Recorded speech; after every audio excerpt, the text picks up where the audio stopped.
50-year-old Mary Acio was separated from her first husband by death. After 7 years together and 3 children, tuberculosis claimed Lenny Milton. No sooner was he buried than a replacement was made for her.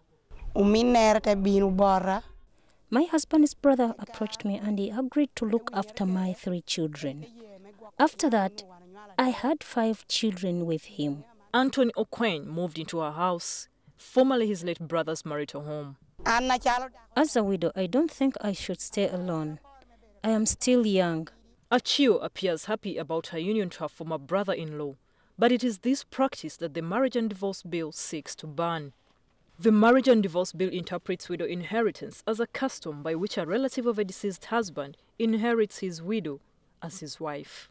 Part 2, Section 13 of the bill prohibits widow inheritance and says a man shall not marry a widow through the custom or practice of widow inheritance. But a man may marry his relative's widow, where both the man and the widow, with their free consent, adopt any form of marriage described in the Marriage and Divorce Bill. Contravening the ban is a crime and makes one liable to a fine not exceeding 24 currency points, an equivalent of 480,000 Uganda shillings, or imprisonment not exceeding 1 year, or both. This man is against widow inheritance, and he has his reason. That means if you go and inherit somebody's wife, the person who died of HIV virus, then automatically you're putting yourself at risk. The only advice I could give to these people is that if you want to inherit somebody's wife, first of all, you need to go and get tested. His concern cannot be washed down the drain.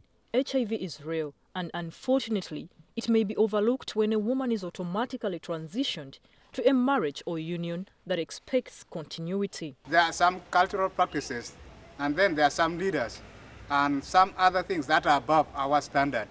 It needs the government to come in and abandon those kind of cultural practices. And thus culture would have it, the Langi are still bound by it right to death. If you cohabitate with somebody's daughter and she dies before you have paid the bride price, you are asked to marry the corpse, the dead body, before the lady is what? Buried. The body is buried. People like Acio are not at all taken in by the Marriage and Divorce Bill.